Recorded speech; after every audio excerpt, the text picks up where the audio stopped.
Bienvenue à nouveau dans l'émission tout le monde. C'est votre hôte, Danny Haifong. Comme vous pouvez le voir, je suis accompagné d'un invité de retour, ami de l'émission, ancien officier du renseignement du Corps des Marines des États-Unis, inspecteur des armements de l'ONU, auteur et analyste géopolitique, Scott Ritter. Scott, ravi de te revoir.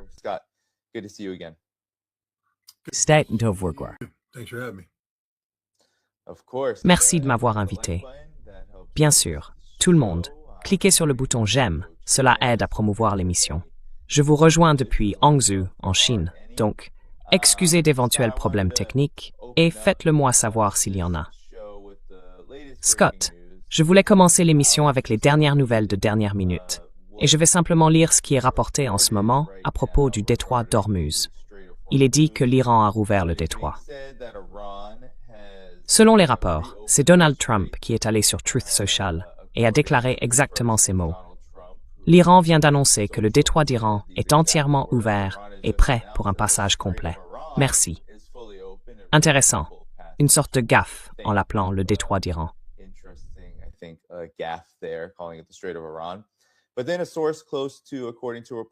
Mais une source proche du président du Parlement, Ghalibaf, a indiqué que cette ouverture est en réalité très limitée en raison du cessez-le-feu de 10 jours désormais en vigueur entre le Liban, Hezbollah inclus, et Israël.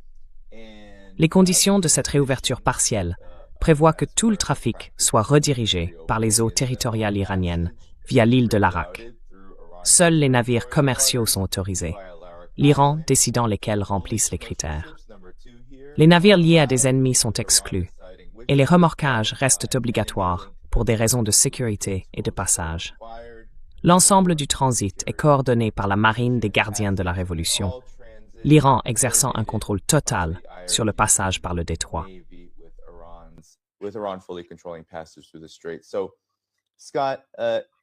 Alors Scott, peut-être que tu peux réagir à cela, car il y a eu une série de développements menant à ces avertissements de l'Iran concernant la mer Rouge et le cessez-le-feu, au cours duquel Israël et le Liban sont parvenus à un accord.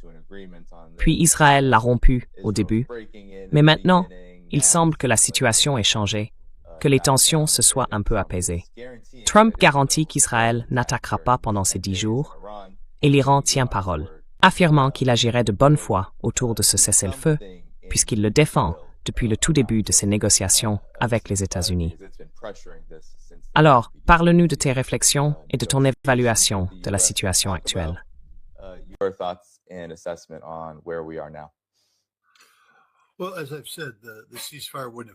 Eh bien, comme je l'ai dit, le cessez-le-feu n'aurait pas eu lieu si les États-Unis n'avaient pas reconnu la futilité de poursuivre les opérations militaires. C'est donc les États-Unis qui cherchent une porte de sortie. L'Iran aussi veut une porte de sortie, mais il ne fera pas de concession que les États-Unis et Israël n'ont pas mérité sur le champ de bataille. Et les États-Unis et Israël n'ont rien mérité sur le champ de bataille. Je pense qu'il faut comprendre que stratégiquement, les États-Unis et Israël ont perdu ce conflit. Ils n'ont rien accompli. Aucun de leurs objectifs n'a été atteint. L'Iran en est sorti avec le régime intact, toujours capable de lancer des missiles balistiques avec une grande efficacité et un contrôle total du détroit d'Ormuz.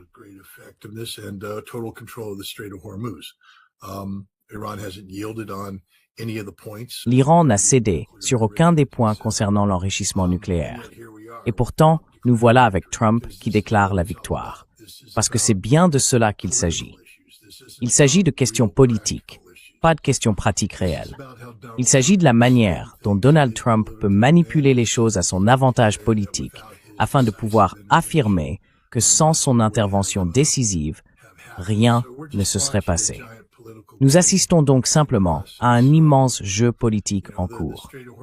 Le détroit d'Ormuz est ouvert de la manière dont les Iraniens ont décidé qu'il le serait. Et Donald Trump peut se vanter autant qu'il le veut de ceci, de cela et du reste, mais entre quelles mains se trouve le levier qui contrôle le robinet?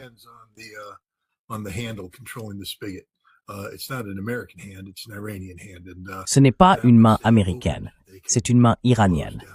Et ce qu'ils ont ouvert, ils peuvent le refermer. Nous devons donc maintenant voir comment Trump va avancer avec cela.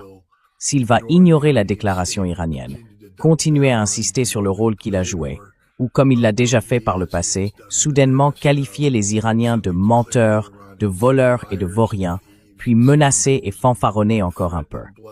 Mais le problème, c'est menacer et fanfaronner davantage. Pourquoi faire?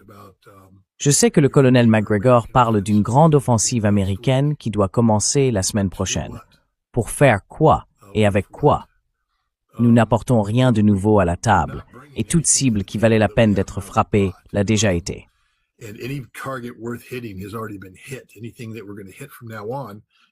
Tout ce que nous allons frapper à partir de maintenant, ce sont des bâtiments vides.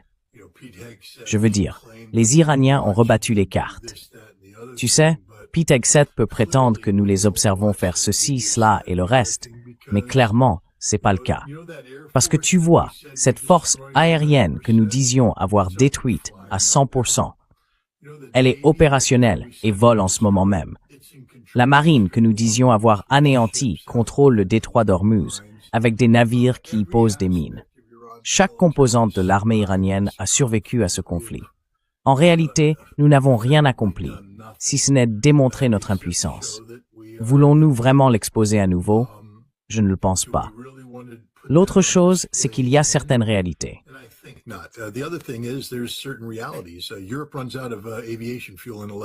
L'Europe sera à court de carburant d'aviation dans 11 jours. Cela signifie que toute l'industrie aéronautique européenne cessera de fonctionner. Le prix, eh bien, je viens d'acheter un billet d'avion et la surtaxe carburant représentait environ un tiers du prix du billet. Et cela va encore augmenter, car la situation est devenue folle. Trump ne peut pas se permettre d'entrer en guerre avec l'Iran, ni de poursuivre ce conflit. Il a besoin que cette confrontation prenne fin. Trump a un problème politique ici chez lui. Il peut vendre, vous savez, ses mensonges et son escroquerie à sa base, mais sa base se rétrécit. Certaines personnes s'en détachent. Elles n'adhèrent plus à son discours. Et s'il veut, vous savez, reconvaincre les gens, il doit mettre quelque chose sur la table.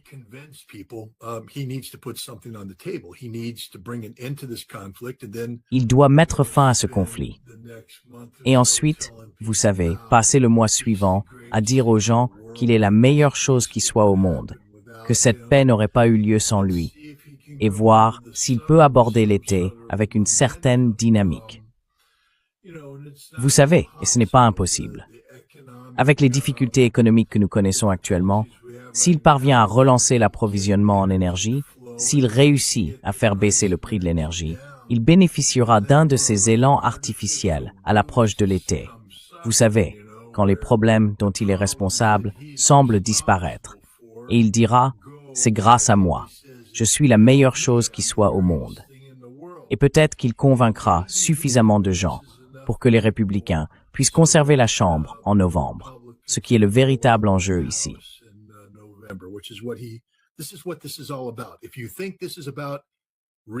Si vous pensez qu'il s'agit de véritables questions de sécurité nationale, c'est que vous ne connaissez pas Donald Trump. Il ne s'agit pas de sécurité nationale. Il s'agit de Donald Trump qui tente de résoudre une position politique inférieure, une position qui, s'il ne la corrige pas, s'il ne change pas de cap, détruira son héritage politique. Si les républicains perdent la Chambre en novembre, c'en est fini de Donald Trump.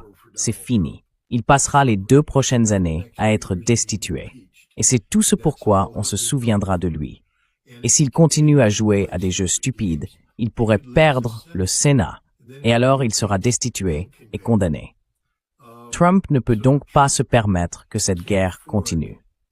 Je pense que nous allons voir beaucoup plus de discours positifs de la part de Trump, où il essaiera de faire croire qu'il est responsable de tout ce qui se passe.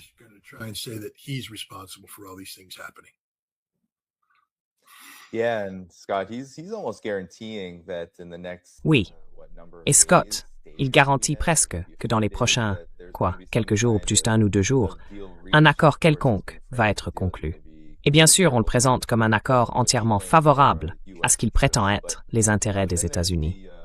Mais ensuite, pour Trump, il dit aussi que ce blocus qui dure depuis, 5 jours environ, va se poursuivre, malgré le fait que le détroit d'Iran, selon lui, a été rouvert.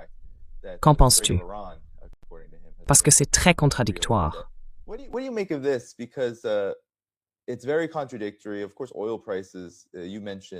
Bien sûr, les prix du pétrole, vous avez mentionné les élections, le prix de l'énergie et tout cela sont évidemment un élément majeur de cette situation, peut-être même celui qui influence ses actions et celles de son administration. Mais c'est toujours très contradictoire. Et bien sûr, la volatilité de ces marchés est parfois prévisible et parfois complètement imprévisible, ce qui rend vos conclusions, je pense, très pertinentes. Donc, en parlant de ce blocus qui se poursuit malgré tout, pensez-vous que tout cela n'est que du vent, ou s'agit-il plutôt d'un discours belliciste accompagné d'une tentative de trouver en même temps une porte de sortie, ce qui semble être le cas? Ouais, de quel blocus parle-t-on? Oui, celui qui aurait été déclaré il y a 4 ou 5 jours, où j'ai bien sûr envoyé des commentaires en disant « Oui, ils interdisent tout l'océan Indien. » Oui, celui-là.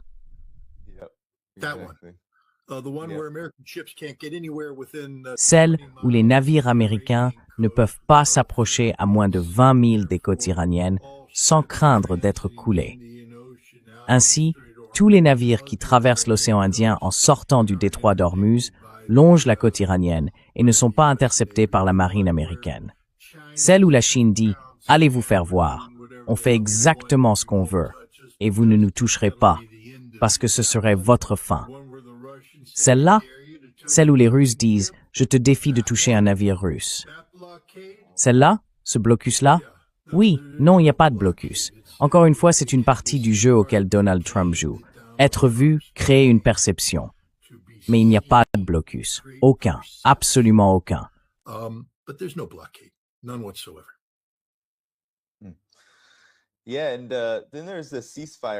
Oui, et puis il y a l'élément du cessez-le-feu. Je veux dire, l'Iran avait, comme tu le sais, Scott, cette proposition en 10 points qui existe depuis très longtemps, bien avant le début des négociations entre les États-Unis et l'Iran. Et une grande partie de cette proposition concernait, tu sais, une cessation et une véritable fin des hostilités sur tous les fronts de la région, les fronts de la résistance. Et maintenant, nous sommes dans cette période de cessez-le-feu de 10 jours. Je suis curieux de connaître ton avis. Évidemment, ces deux développements sont liés. Mais en même temps, nous avons ici un passé qu'il faut prendre en compte. Comment penses-tu que l'Iran aborde cette situation dans le cadre de l'avancement des négociations avec les États-Unis pendant le cessez-le-feu? Et puis, bien sûr, les raisons et les origines du cessez-le-feu lui-même. À te commander à ce sujet.